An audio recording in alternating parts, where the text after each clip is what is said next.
오늘 본문의 말씀은 예수님께서 무화과 나무를 저주하신 사건이 기록이 되어져 있습니다.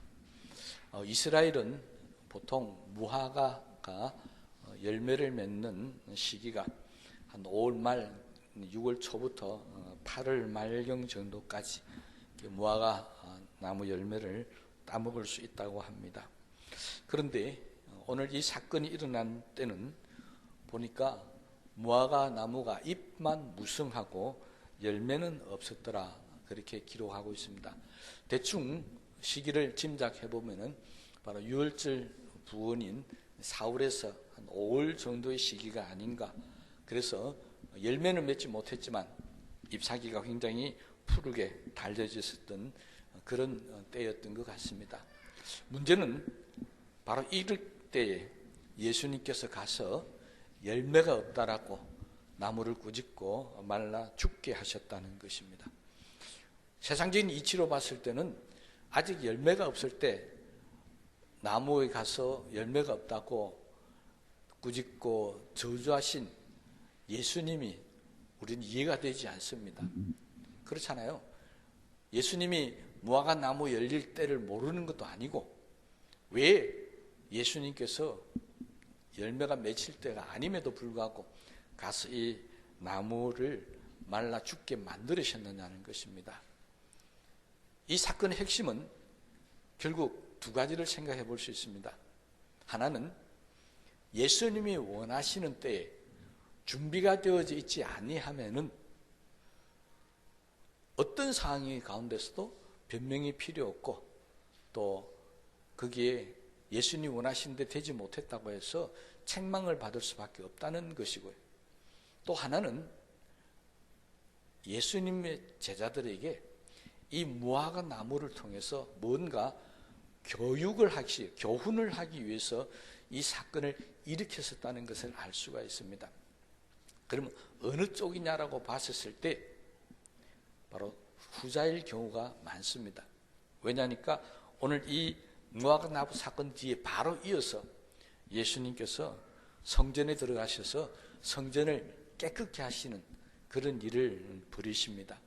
예수님은 이 무화과 나무를 통해서 이미 성전 사건이 일어나게 될 것이라는 것을 암시하고 있다는 사실을 알 수가 있습니다. 만약 우리가 생각하는 대로 그냥 열매가 없어서 단순히 이 나무를 죽였다는 하면은 도저히 이해할 수 없는 사건이죠. 여러분, 한두 달만 기다리면 이 무화과가 맛있는 그런 열매를 맺어서 우리에게 제공할 수 있을 겁니다. 예수님은 그걸 모르시겠습니까? 그럼에도 불구하고 말라 죽게 만들었다고 하는 것은 다른 의도가 있다는 것을 알 수 있습니다. 그 첫 번째 의도가 바로 예수님이 원하는 것, 우리에게 원하는 것이 있으면 우리는 언제든지 예수님 앞에 내놓을 수 있는 준비된 사람이 되어져야 한다는 것입니다. 여러분, 우리가 인생을 살다가 보면요, 갑작스럽게 어떤 일이 닥쳐서 그 일을 반드시 해야 될 경우가 있습니다. 그런데 준비가 안 돼 있는 거예요. 그러면 반드시 해야 될 이 일을 하지 못해서 쫄딱 망해버리는 경우도 있습니다. 그때 나는 준비가 안 됐으니까 나한테 한 달만, 두 달만 좀 더 시간을 달라고 해도 그렇게 허락지를 않는다는 것입니다. 예수님은 이 사건을 통해서 비록 때가 되지 않을 때라도 그 때를 위해서 준비가 되어져 있어야 한다는 사실을 우리에게 가르치고 있습니다. 마태복음에 보면 슬기로운 5처녀의 비유가 나옵니다. 이 슬기로운 5처녀의 비유도 보면 유사한 성격을 갖고 있는데요, 이 처녀들은 예수님이 올 때, 신랑이 오기 전까지 그들은 깨어있지를 못했습니다. 다 너무 늦게 오시니까 다 잠이 들어 있었다는 겁니다. 그런데 예수님이 주인이 신랑이 오자 이 처녀들이 깨어서 5처녀들은 기름이 준비되어 있기 때문에 신랑과 함께 혼인잔치에 참여해서 혼인잔치로 가버렸습니다.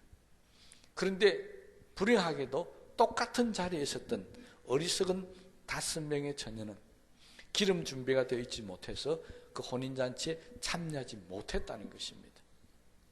유사한 이야기입니다. 언제 우리에게 주님이 오실 줄 모르고 언제 주님이 우리에게 원하시는 일이 있을 줄 모르는데 그때 우리는 준비가 되어 있지 않다고 해서 나는 아직 때가 안 됐습니다, 내 형편과 처지를 알지 않습니까? 라고 하는 변명은 통하지 않는다는 것입니다.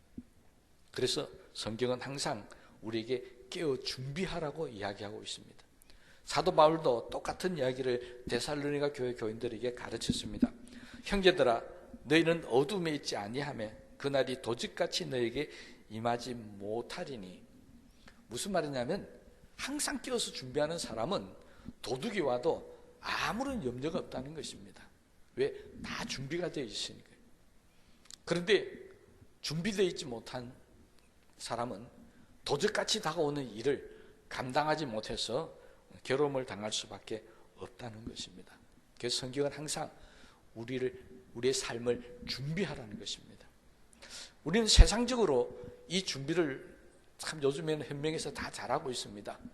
그래서 보험을 들기도 하고 또 연금을 들기도 하고, 그래서 노후 생활에 내가 다 준비가 해야 되겠다. 그래서 많은 사람들이 준비하는 삶을 살고 있습니다. 그런데 이상한 것은 세상적으로는 너무나도 완벽하게 준비를 많이 하려고 하는데 예수 믿는 사람들이 주님 오실 날 준비는 안 한다는 것입니다. 내가 천국 갈 준비는 안 한다는 것입니다. 여러분, 노후 준비를 아무리 잘해놔도요, 그 준비된 것을 써먹기 전에 하나님께서 너 나한테 와야 되겠다고 데려가시면 그 준비한 것이 아무 소용이 없다는 것이 성경의 가르침입니다. 우리는 세상적인 준비는 철저하게 하려고 하면서도 신앙적인 준비, 내가 하나님을 만나보고 내가 하나님의 나라에 갈 준비는 아무렇지도 않고 준비도 하지 않고 살다가 그렇게 가는 분들이 참 많이 있습니다. 여러분, 노후는 항상 짐작할 수 있는 시기입니다. 내가 앞으로 10년 후, 20년 후에 내가 이렇다. 충분히 짐작할 수 있어요. 그런데 천국에 가는 문제만큼은 짐작을 할 수가 없습니다. 성경이 뭐라고 이야기했다고요? 오늘 밤 내가 내 영혼을 도로 찾으면 네가 어떻게 되겠느냐는 것이 성경이 우리에게 주시는 가르침입니다. 그러니까 천국 가는 것은 내가 준비할 수 있는 게 아닙니다. 내가 앞으로 10년 뒤에 20년 뒤에 가겠지, 착각일 수 있습니다. 그러니 우리는 항상 다른 준비, 설사 노후 준비를 못할지라도 천국 갈 준비는 하고 있어야 하는데, 그런데 거꾸로 하고 있다는 것입니다. 그런 우리들을 향해서 예수님은 지금 경고하고 있는 겁니다. 생각지 않은 때에 주님이 오시겠다는 것입니다. 무화과 나무는 정말 생각지 못할 때 주님을 만났습니다. 그렇잖아요.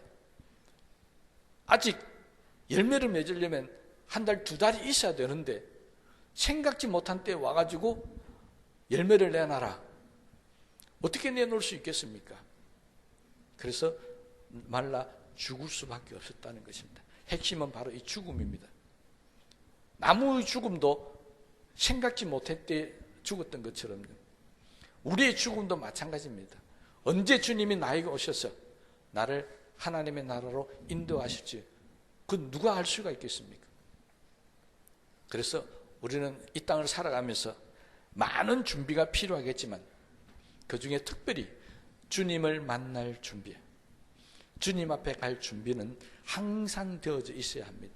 그리고 하나 더 이야기하자면은 주님이 나에게 이 땅을 살아가는 동안에도 나의 열매를 원하실 때가 있으면 우리는 주님 앞에 쓰임 받을 준비가 항상 되어져 있어야 한다는 것입니다.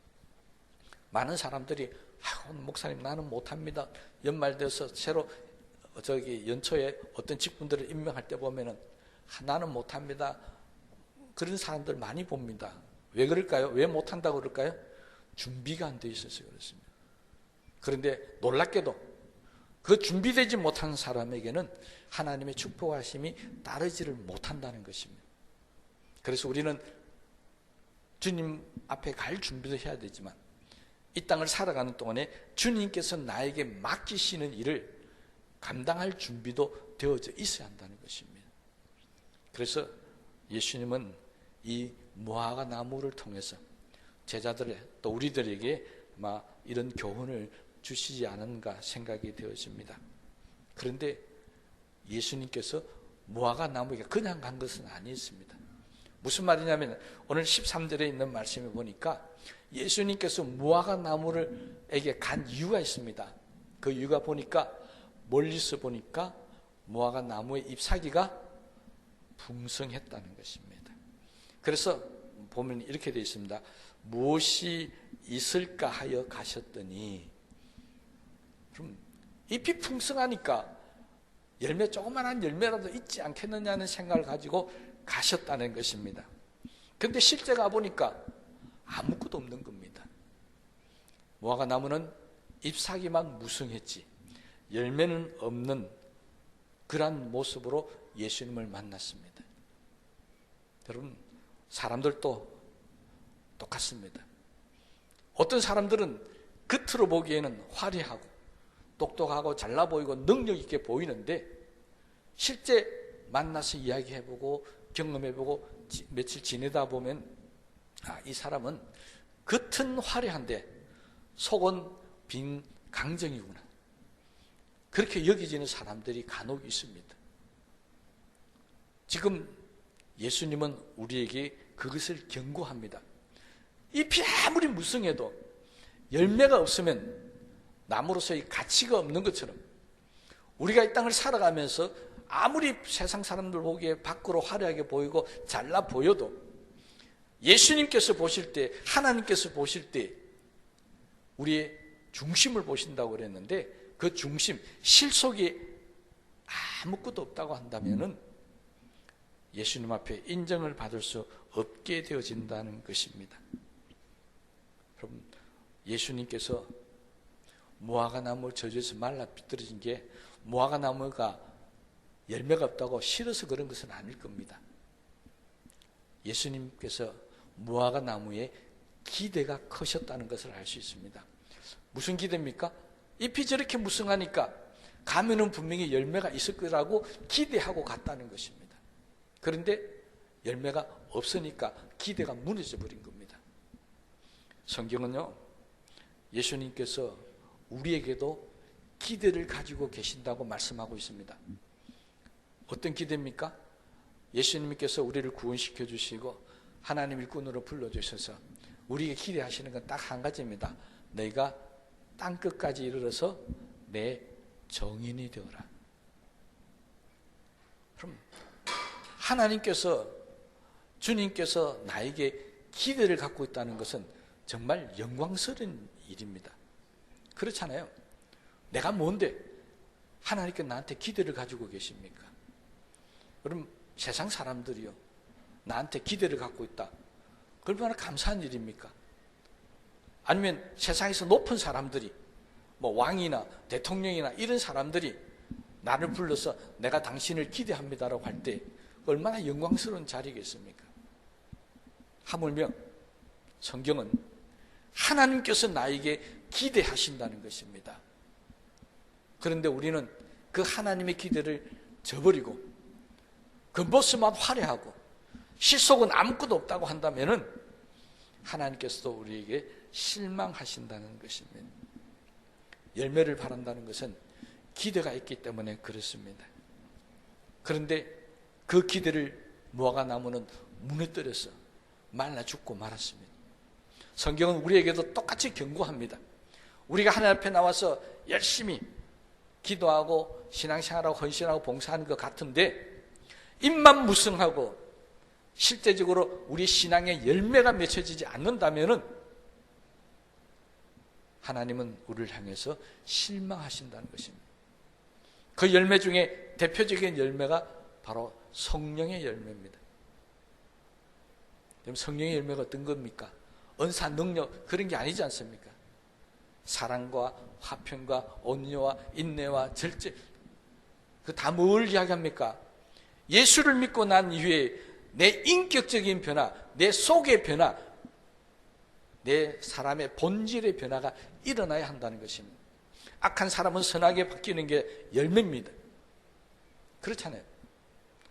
성격이 급하고 다투기를 잘하는 사람은 온유한 사람으로 바뀌는 것이 열매입니다. 우리가 예수 믿고 나면 그 예수님 때문에 우리는 바꿔져야 되고 맺어야 될 열매들이 있다는 사실을 분명히 아셔야 합니다. 그 열매가 맺혀지지 않으면 우리는 주님 보실 때 실망스러운 사람밖에 될 수가 없습니다. 여러분, 예수 믿은 지 얼마나 됐습니까? 여러분들은 정말 신앙적인 열매가 예수님 앞에 있다고 생각하십니까? 혹시 이 무화과 나무처럼 잎사귀만 무성한 그런 신앙생활을 하고 있지는 않습니까? 오늘 교회가 바로 그런 모습으로 살아가고 있습니다. 교회가 얼마나 화려합니까? 교회가 얼마나 커졌습니까? 교회가 얼마나 아름다워졌습니까? 그런데 이렇게 크고 아름다운 교회가 이전에 보잘것없고 작고 볼품없었던 교회 교인들보다 세상 사람들로부터 인정을 못 받고 있다는 것, 그것이 바로 오늘날 교회는 잎이 무성하고 열매가 없다는 증거라는 것입니다. 우리 이것을 경계해야 합니다. 정말 하나님이 원하시는 것은 교회 잎사귀가 아니라 교회가 맺어야 될 열매라는 것입니다. 그래서 우리는 여기에 구원의 열매를 맺어야 합니다. 여기에 우리는 우리의 신앙의 열매, 성령의 열매를 맺어야 합니다. 그래야 우리 교회에 대한 주님의 기대가 앞으로도 차고 넘치게 되겠지만, 그러나 교회의 모습이 입만 무성하고 열매가 없는 모습으로 살아간다면 하나님의 책망을 받을 수밖에 없게 된다는 것입니다. 그 사건이 오늘 바로 뒤에 이어서 나옵니다. 바로 예루살렘 성전 사건이었습니다. 예수님은 이 무화과 나무를 저주하고 난 후에 제자들을 데리고 예루살렘으로 갔습니다. 예수님의 눈에 비춰졌던 예루살렘 성전의 모습이 바로 무화과 나무 모습과 똑같다는 것입니다. 예루살렘의 성전은 당시에 수많은 사람들이 몰려들어서 하나 앞에 제사를 지냈던 곳입니다. 예수님께서 도착했을 때도 마찬가지였습니다. 성전에 수많은 사람들이 모여들었습니다. 그게 이방인의 뜰이라고 하는 곳이 있는데 거기에 많은 사람들이 모여 있었습니다. 거기에는 양을 팔고 소도 팔고 비둘기도 팔고 심지어는 동전도 바꿔줍니다. 왜 동전을 바꿔줍니까? 지난 주일날 말씀드렸죠. 하나님의 성전에 바치는 돈은 로마 화폐로 바치지 못합니다. 이스라엘 돈 세계를 바쳐야 합니다. 왜라고요? 로마 화폐는 황제의 우상의 모습이 담겨져 있기 때문에, 그래서 절대로 성전에 헌금을 할 때 로마 화폐로 하지 못하게 합니다. 더러운 것을 한 앞에 드릴 수가 없다는 것입니다. 또 왜 거기서 양을 사고 소를 사야 됩니까? 멀리서 소나 양을 데리고 오다 보면 점도 혐도 없이 드려야 될 재물이 흠이 생기고 문제가 생기니까 차라리 돈을 갖고 와서 성전에서 깨끗한 것을 사서 하나 앞에 제사를 드린다는 의미로, 그래서 거기에서 모여서 장사도 하고 동전도 바꿔주고 심지어는 그 뜰에서뿐만이 아니라 성전 안에까지 들어와서 그 난리를 쳤습니다. 그래서 예수님께서 그들의 상을 다 엎어버렸습니다. 다 쫓아버렸습니다. 그러면서 하신 말씀이 너희는 이 성전을 강도의 구리를 만든다라고, 강도의 소굴을 만든다고 그렇게 책망하셨습니다. 이스라엘 사람들 눈에는 예루살렘은 정말 예루살렘에 있는 하나님의 성전은 정말 거룩한 곳이었고 아름다운 곳이었습니다. 그런데 그것은 이스라엘 백성들의 눈에만 그렇게 보였지 주님의 눈에는 아니었습니다. 이스라엘 사람들이 거룩하고 하나님이 계시고 영광스러운 곳이라 생각했던 그 예루살렘 성전이 하나님의 아들이신 예수님께서 그 성전을 바라보면서 평가하기를 오늘 본문 말씀에 강도의 소굴을 만들었다고 그렇게 책망하셨습니다. 무슨 말입니까? 겉모습으로는 너무 화려했는데 잎이 무성했는데 실제 들어가 보니까 알맹이가 하나도 없었다는 것입니다.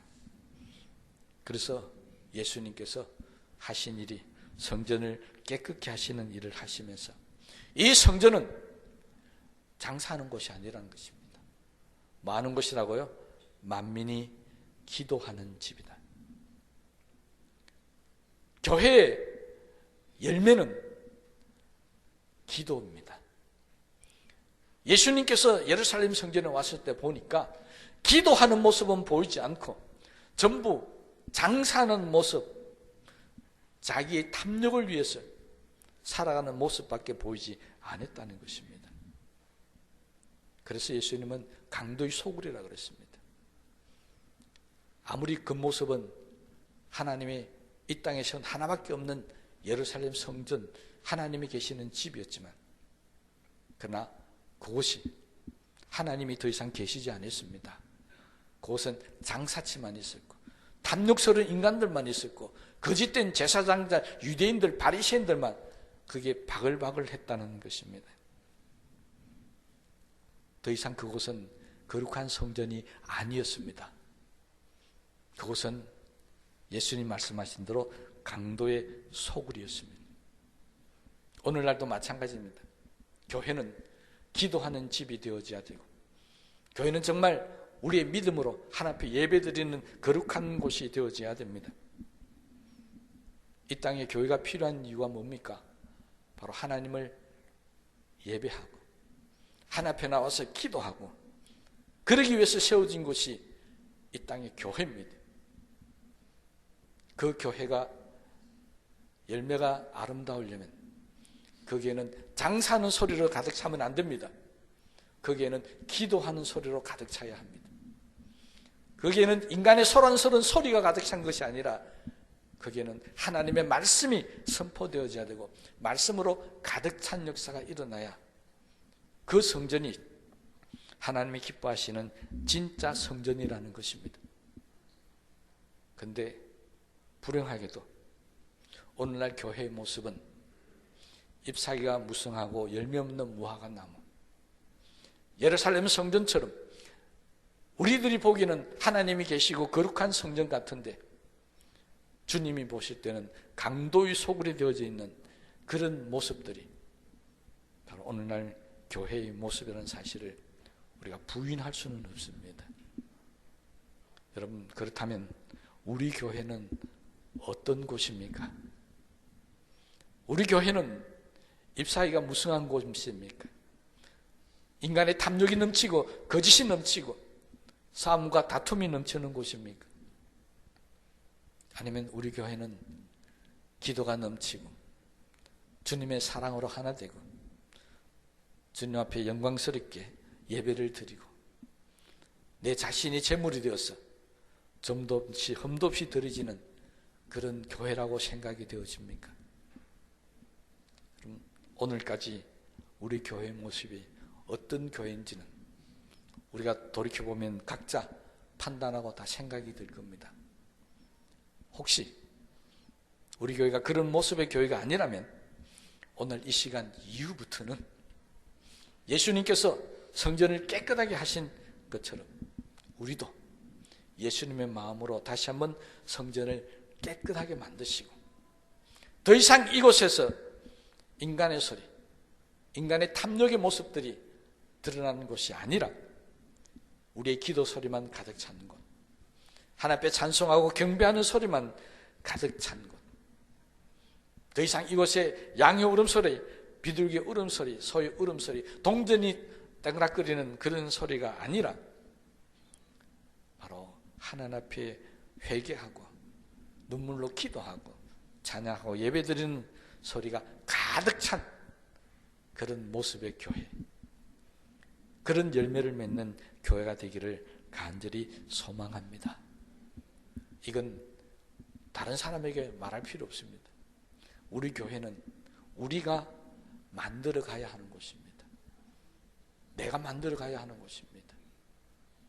그러므로 올해 이 12월 첫 주를 맞이하면서 우리 새해를 준비하는 마음으로 정말 새해에는 주님이 우리 교회를 찾아오셨을 때 무화과 나무가 풍성한 그런 놀라운 역사, 이곳이 하나님의 은혜가 풍성하고 주님의 놀라운 기적의 역사가 끊임없이 나타나는 그런 열매 맺는 교회의 모습으로 앞으로 발전되어져 가기를 간절히 소망합니다. 또한 우리 자신들도 우리 자신을 돌아보면서 개인적으로도 지난 한 해 동안 내가 지내오면서 어떤 열매를 맺었는지를 한번 돌아보십시다. 많은 사람들이 열매라고 한다면은 내가 일을 얼마나 많이 했냐, 봉사를 많이 했냐 이렇게 생각하는데요. 물론 그것도 좋은 열매가 될 수 있습니다. 그런데 성경은 그런 열매를 우리에게 원하시는 것은 아니었습니다. 가장 첫 번째 열매는 구원의 열매였습니다. 예수님께서 나에게 오셨을 때 너는 정말 구원받은 확신이 있느냐라고 묻는다면 나는 주님이 그리스도시고 나를 위해 십자가에서 돌아가신 나의 구세주입니다라고 고백할 수 있어야 한다는 것입니다. 그게 우리 신앙의 열매입니다. 또한 우리에게 맡겨준 사명이라는 것은 너만 구원받은 것이 아니라 네가 구원받는 그 은혜를 가지고 이 땅에 죽어가는 영혼들이 찾아가서 그들도 구원할 수 있는 구원의 열매를 맺게 하라는 것이었습니다. 여러분, 나 때문에 지금까지 구원받은 사람이 몇 사람이라고 생각되십니까? 나 때문에 하나님을 만난 사람이 몇 사람이라고 생각되십니까? 돌아보시면서 아직도 단 한 사람도 나 때문에 구원의 열매를 맺지 못했다고 생각한다면 우리 남은 한 달 동안 열심히 기도했어서 새해부터는 적어도 한 해 한 명 정도라도 나를 통한 구원의 열매가 이곳에 맺어지기를 소망하고 열심히 기도하게 되시기를 바랍니다. 이게 첫 번째 우리에게 원하시는 열매입니다. 단 두 번째 하나님께서 우리에게 원하시는 열매가 있는데 그것은 바로 그리스도를 영접하고 믿은 사람들은 이 땅을 살아가는 동안에 천국 같은 삶을 살아야 한다는 것입니다. 구원이 뭡니까? 지옥 가는 겁니까? 아니잖아요. 구원은 천국 가는 것을 말합니다. 그러면 우리는 구원받은 사람입니다. 나중에 천국 가겠지만 이 땅을 살아가는 동안에도 우리는 천국 같은 삶을 살아야 한다는 것입니다. 그것이 하나님께서 우리에게 주시는 두 번째 열매입니다. 여러분, 예수 믿으면서 왜 지옥 같은 삶을 삽니까? 왜 고통스럽고 좌절스럽고 왜 그렇게 살아가야 됩니까? 아니잖아요. 예수님께서 우리에게 분명히 약속하셨습니다. 내가 억압의 굴레에서 해방시켰다고 그랬습니다. 가난한 자는 부욕해 만들어줬다고 했습니다. 병든 자는 고쳐주셨다고 했습니다. 하나님이 우리에게 원하시는 모습은 이 땅을 살아가면서 하루하루가 지옥 같은 삶을 사는 게 아니었습니다. 예수님이 이 땅에 오셨을 때 유대 땅에는 정말 흑암이 깊은 곳이 있었습니다. 정말 그들은 깜깜한 어둠 같은 세월을 보내고 있었습니다. 그래서 예수님은 이 땅에 오시면서 나는 이 세상에 빛으로 왔다고 말씀하셨습니다. 세상에 밝히 떠겠다는 이야기 믿습니다. 고통당하는 모든 유대 백성들에게 예수님은 빛이었고 그 고통을 물리쳐주고 정말 지옥 같은 삶을 천국 같은 삶으로 바꿔주는 구세주였습니다. 문둥병자가 지옥 같은 삶을 살았는데 주님이 문둥병을 고쳐주심을 통해서 그들의 이후의 삶은 천국 같은 삶을 살았습니다. 소경이 눈을 뜨게 되면서 그들은 천국 같은 삶을 살았습니다. 예수 믿는다는 것은 바로 우리의 삶이 변화되어서 천국 같은 삶을 살아가야 된다는 것입니다. 여러분, 우리 이제부터 예수님 때문에 행복하게 살게 되시기를 바랍니다. 예수님 때문에 기쁘게 살게 되시기 바랍니다. 예수님 때문에 풍요롭게 살게 되시기 바랍니다. 예수님 때문에 정말 내가 소망하고 바랬던 꿈들이 다 이루어져가는 그런 삶을 살게 되시기 바랍니다. 그것이 우리에게 원하시는 열매입니다.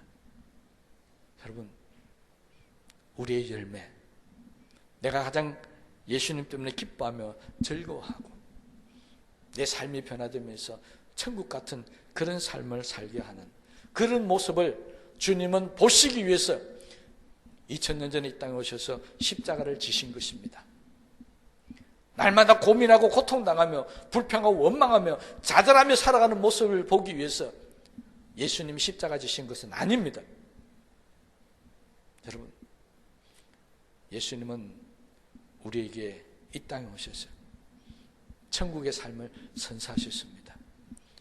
이제 우리 이 땅을 살아가면서 잎사귀가 무성한 그런 삶을 살지 마시고요, 정말 달콤한 열매를 맺고 사는 삶, 예수 그리스도 인해서 행복하며 즐거우며 편안하며 강건하며 기뻐하는 그런 삶을 살아가게 될 때 주님은 우리에게 오셔서 아마 기뻐하시고, 우리도 주님 나라에 이르렀을 때 주님 감사합니다, 내가 주님 때문에 이 땅을 살아가는 동안에 정말 행복하게 살다가 왔습니다라고 그렇게 감사하게 될 줄로 믿습니다. 앞으로 주님 앞에 가실 때 열매 없는 자가 되어서 책만 받는 자가 되지 마시기를 바랍니다. 풍성한 열매 맺어서 주님 만날 때 착하고 신실한 종아 내가 잘하였다고 주님의 칭찬받는 귀한 역사가 우리 모두들이 있기를 바라고, 우리 교회도 나타나게 되시기를 주님의 이름으로 축복합니다. 우리 말씀을 생각하시면서 기도하십시다.